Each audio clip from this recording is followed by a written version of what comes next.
Welcome back everyone. I hope कि आप सब अच्छे होंगे और आप लोगों की ट्रेडिंग जर्नी या इन्वेस्टिंग जर्नी जो भी आप करते हैं वो अच्छी चल रही होगी। अच्छा, मैं आपको एक चीज़ इन्फॉर्म कर दूं कि मेरे क्रिप्टो लाइव सेशन में आप जुड़ सकते हैं। क्रिप्टो लाइव में मैं आपको लेवल्स प्रोवाइड करा देती हूँ, जहाँ पर आप अपने लेवल्स पर आकर अगर ट्रेड लेते हैं तो आपको एक अच्छा ट्रेड मिल जाएगा। और हाँ, आज हम बात करेंगे स्टॉक मार्केट के ड्रॉबैक्स पर। एज इंडियन मार्केट ना बहुत ज़्यादा इस टाइम पर अच्छा नहीं है। मूव्स कभी कभी आते हैं, तो हमारा जो इंडियन क्राउड है वो सारा क्रिप्टो पर शिफ्ट हो ही रहा है। जब सब शिफ्ट हो रहे हैं तो हमें भी शिफ्ट होना चाहिए, क्योंकि टाइम के साथ बदलना ज़रूरी होता है। अब देखो, वी आर इंडियंस, हमें इंडियन मार्केट नहीं छोड़ना चाहिए, ये एक अच्छी बात है। लेकिन क्या करें, जब इंडियन मार्केट में कोई मूव ही नहीं है, बस ऑपरेटर चाह रहे हैं कि हम ही कमा लें, या एक्सचेंज हाउसेस चाह रहे हैं कि बस हम ही कमा लें। सोच कर देखिए ना, बीएससी ने एक्सपायरी चेंज करी, फिर एनएससी एक्सपायरी चेंज करने की बात करता है, उस पर इतना मतलब इशू होता है कि सेबी को उसमें इंटरफेयर करना पड़ता है। आप खुद भी तो सोचिए, रिटेल इन्वेस्टर को लूट कर ही, या रिटेल इन्वेस्टर का जो पैसा है उसका ही आप इस्तेमाल करके आगे बढ़ते हो, और रिटेल इन्वेस्टर के ही बारे में बिल्कुल कुछ नहीं सोचते हो। जैसे एनएससी ने अपनी एक्सपायरी मंडे को करने की बात कही थी, सोच कर देखिए उसे क्या होता। आजकल क्या होता है ना, फ्राइडे सैटरडे को लोग सैटरडे संडे के लिए पोजीशन लेकर जाते हैं ऑप्शन सेलर। क्यों लेके जाते हैं कि वहाँ पर क्या होता है, थीटा डीके मिल जाता है। इससे फ़ायदा होता है ऑप्शन सेलर का। जो बड़े बड़े हाउसेस हैं, उनके अलावा जो कुछ और लोग भी हैं जिनके पास कैपिटल थोड़ा ज़्यादा है, वो रिटेल में है बेशक, लेकिन वो ऑप्शन सेलिंग करते हैं। तो क्या करते हैं, वो सैटरडे को लेकर गए और फ्राइडे को लेकर गए, सैटरडे संडे रखा, और मंडे को उन्होंने अच्छा खासा थीटा डीके का बेनिफिट मिल जाता है। तो इस पर भी एनएससी ने जो है बोल दिया कि हम तो एक्सपायरी अब करेंगे मंडे को। वहाँ पर क्या हुआ, तो अब क्या कोई सैटरडे संडे जो अपने पास लेकर जा रहा था वो लेकर जाने की सोचेगा? नहीं सोचेगा ना, क्योंकि एक्सपायरी वाले दिन तो प्रीमियम बिल्कुल ख़त्म ही हो जाना है। तो वहाँ पर फिर बहुत सारी चीज़ें थी जो रिटेल इन्वेस्टर के तो ना तो रिटेल इन्वेस्टर के हित में थी, और ना रिटेल का जो ट्रेडर है उसके हित में थी। तो कोई भी जब इन रिटेल के बारे में सोच ही नहीं रहा, तो फिर क्यों ही इतना सोचना। तो क्रिप्टो की तरफ ओवरऑल क्राउड शिफ्ट हो चुका है। तो मैंने भी सोचा कि हम क्यों ना थोड़ा थोड़ा उसे सीखें, जानें। तो वहाँ पर लेवल्स फाइंड करके मैं आपको बता देती हूँ, एक बार ज्वाइन करके देखिए, अच्छा लगता है, समझ में आता है। लेवल्स आपको दिखेंगे कि वर्क कर रहे हैं तो ज्वाइन करिएगा, नहीं कर रहे हैं लग रहा होगा तो मत करिएगा, कोई इशू नहीं है।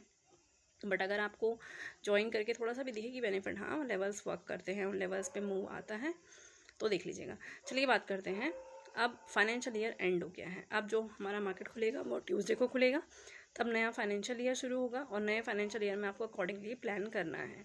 कुछ तो चीज़ें सीख कर रखनी है कि अब नए फाइनेंशियल ईयर में जो मैंने प्रीवियस फाइनेंशियल ईयर में गलतियाँ की हैं वो नहीं करूँगा।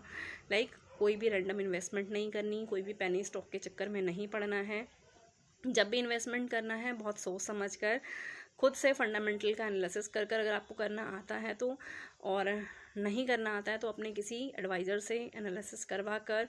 पता है लोग क्या करते हैं, इन्वेस्टमेंट करने से पहले किसी से नहीं पूछते, पूछना चाहिए, क्योंकि अगर सामने वाला एनालिसिस्ट है तो वो आपको कम से कम सही सलाह ज़रूर देगा, क्योंकि उसे फ़ीस मिल रही है।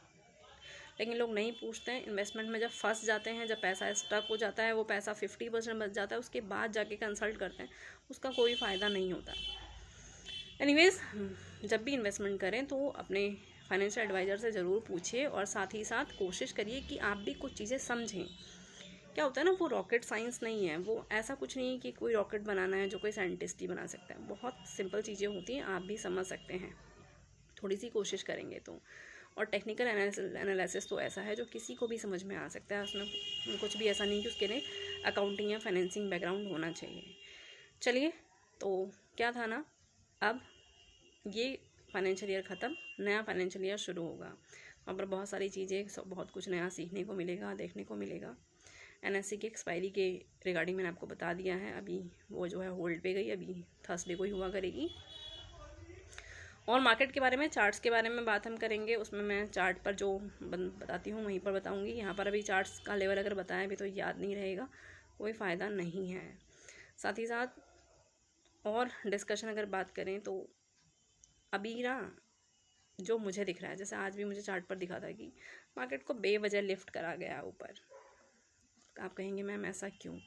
देखिए मैं हमेशा कहती हूँ कि किसी के भी रिकमेंडेशन से कोई काम नहीं करना चाहिए, क्योंकि दिखता है। आज जब निफ्टी सुबह शूट कर रहा था तो रिलायंस उसी टाइम पर शूट कर रहा था, और रिलायंस कोई भी स्टॉक है उसे कुछ पर्टिकुलर लोग कंट्रोल करते हैं, और रिलायंस की वजह से निफ्टी शूट कर रहा था। कॉम्बिनेशन जो मैं कोरिलेट कराना चाह रही हूँ आपको समझ में आना चाहिए। खैर ज़्यादा डिस्कशन अलाउड भी नहीं है और मैं नहीं भी करूँगी। हो सके तो इन चीज़ों को आप भी समझिए, कोरिलेट करिए, कब मूव आते हैं, कब मूव लाए जाते हैं। All things are to consider. तो ऐसे टाइम पर जब मार्केट ज़्यादा वॉलेटाइल हो, डिस्टेंस बना कर रखिए। As a retail trader, specially option buyer, आपका ही पैसा जाता है, क्योंकि वो जो ऊपर ऑपरेटर्स बैठे हैं वो प्रॉपर प्लानिंग से बैठते हैं कि आपका पैसा खाना है। ठीक है, वीडियो अच्छी लगी हो, समझ में आई हो तो लाइक कर दीजिएगा, और क्रिप्टो लाइव में हो सके तो जुड़िए। वहाँ पर आपको कुछ नहीं तो नया प्लेटफॉर्म आप देख लेंगे, आपको समझ में आ जाएगा। नहीं भी समझ में आएगा तो कुछ तो नया सीख ही जाएंगे। Thank you very much.